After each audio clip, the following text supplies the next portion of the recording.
Pack your things. Her voice cracked through the hallway like a whip. No hesitation, no regret, just command. So I did, silently, slowly, carefully. What she didn't know, what none of them knew, was that when I zipped my bag shut, I was sealing something else too. Because that same night, I canceled the Autopay. Every bill, every subscription, every safety net they never lifted a finger to set up for themselves. The house stayed loud until the water stopped. I used to think love meant sacrifice, that loyalty meant obedience. When she said jump, I asked, how high? When he stayed silent, I filled the silence with apologies. And when my brother failed, I picked up the pieces. That was my role, invisible scaffolding, holding up a house that pretended it didn't need me. But scaffolding gets torn down when the building is finished, at least when they think it's finished. It started small. I noticed the way my paychecks disappeared faster than they should. Utilities always in my name. Their vacations somehow landing on my credit card. Just until we catch up, Mom would say. Family helps family, Dad would echo. I believed them. Until I caught the laughter behind closed doors. Heard them joke about how useful I was. How I'd never leave because I was too weak. That was the night something inside me snapped. Quietly, invisibly. I stopped being their safety net. I became their reckoning.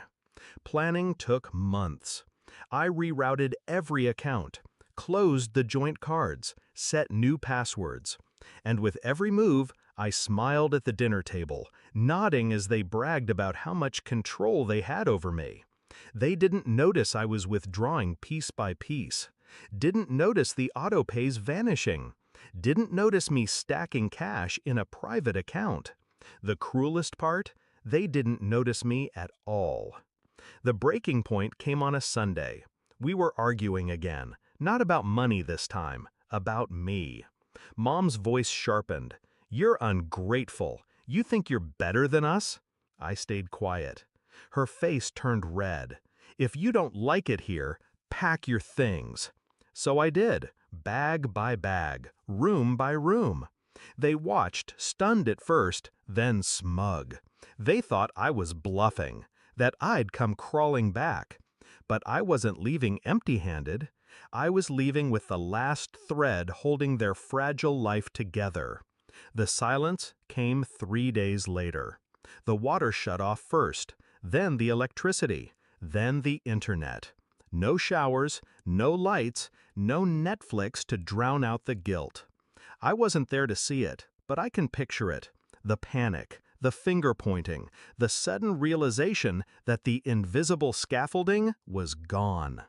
By the end of the week, they called. Not to apologize, not to beg, but to blame. You did this, Mom hissed through the receiver. Yes, I said, calm, I did. And then I hung up. Revenge isn't loud, it's quiet. It's the silence when they open the tap and nothing comes out.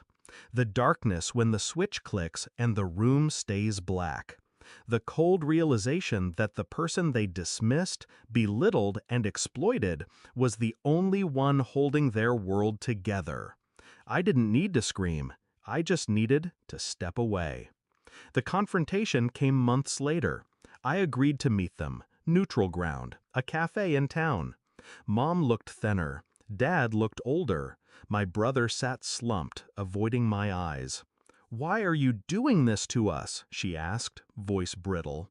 I leaned back, steady. "I'm not doing anything to you. I just stopped saving you." Dad's jaw clenched. "You're family." "Exactly," I said. "Family doesn't exploit. Family doesn't bleed one person dry so the rest can thrive." My brother finally spoke. "You ruined us." I smiled. "No, you ruined yourselves." I just stopped covering the cracks. The silence after that was thick. They wanted to argue, to scream, to twist blame into guilt. But deep down, they knew. They'd built their comfort on me. And when I left, the house collapsed. That's the thing about scaffolding. It doesn't fail the building. It only reveals how unstable the structure really was. Now I live in a place of my own, bills in my name that I actually pay. For me. Lights that stay on because I choose them to. Water that flows because I earned it. Sometimes I think back to that hallway, to her voice, "Pack your things." She thought she was throwing me out, but really, she set me free. The day the water stopped, so did their power over me.